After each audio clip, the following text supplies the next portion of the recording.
This is a short message for the students at LCDS. I'm John, the Learning Support Coordinator, and I just wanted to tell you a little bit about how to continue to access learning support now that you're working from home. We're still open for business in the usual way, so you can contact us on the Bookings app, which some of you have used before, and it's important to go through that app if you want to make an appointment or a tutorial with me. This will send you a link. This connects to Microsoft Teams, so you have to be logged in through your LCDS email to Microsoft Teams. You can download that app quite straightforwardly, and then it will open up a standard Skype or Zoom style video meeting link for us both to follow. The bookings link gives you an access to a calendar time slot which calls up me on my calendar on Outlook so that we can coordinate when and where we can meet. You can book 1 day in advance and up to a week or so in the future at the moment.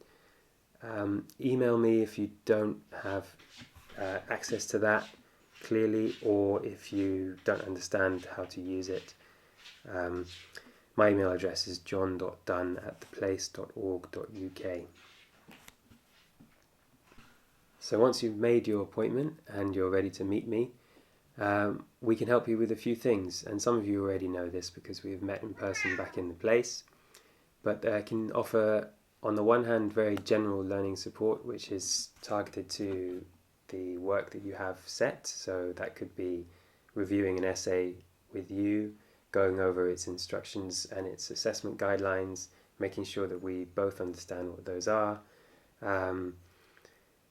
And it's also an opportunity for you to air anything that you want, any concerns or anxieties you had about that writing, and then moving forward to plan the essay together and to understand how to break your time down into manageable chunks, which means you can get the most out of that time for reading and writing, and you can really start to enjoy the writing process rather than just worrying about it.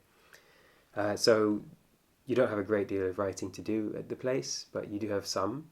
So this will be mostly useful for things like the negotiated project or the critical studies essays which you have. And a lot of you have already seen me and spoken to me about these things already.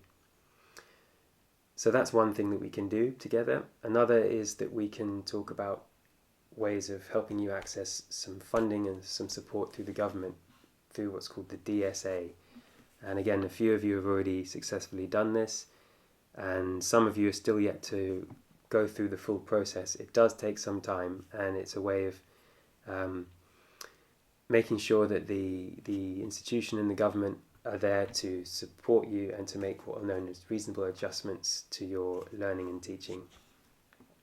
So the DSA is actually not a cash sum, but it's something which is quite valuable because it gives you access to some additional mentoring hours from an outside party if you require them, or it also lets you get a free or almost free laptop from the government. I think you have to pay £200, and it comes loaded with software which would be there to help you if you required things like visualization tools for thinking strategically about the work you have, or timekeeping management tools, or voice recognition software, or screen readers.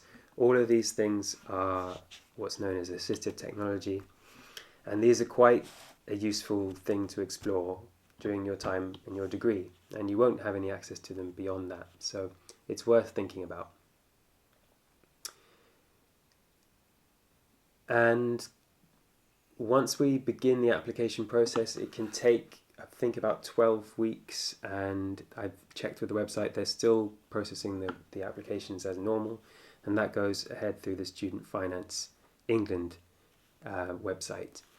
Now, only students who are on a full-time course in the UK and are UK residents are eligible, so that does discount a few people, unfortunately. But that doesn't mean I couldn't help any and all of the students in a similar fashion than I would do if I were offering you specific targeted support for dyslexia or dyspraxia treatment and intervention. And that means helping you organize your ideas in a coherent way, talking and verbalizing about them with you, so that we can start to break down some of the barriers and some of the anxieties and fears you may have about engaging with the course to its fullest. And that's really what we can start to do, and we can still continue to do these things now that we're working digitally and remotely. Not much has changed. You can still access me online and make appointments in the ways I've described. Do also check in with Google Classroom.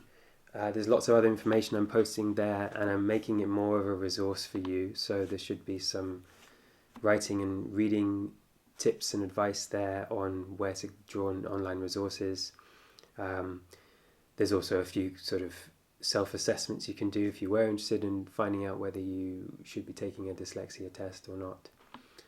And some various other interesting bits and pieces that I'm going to put up there.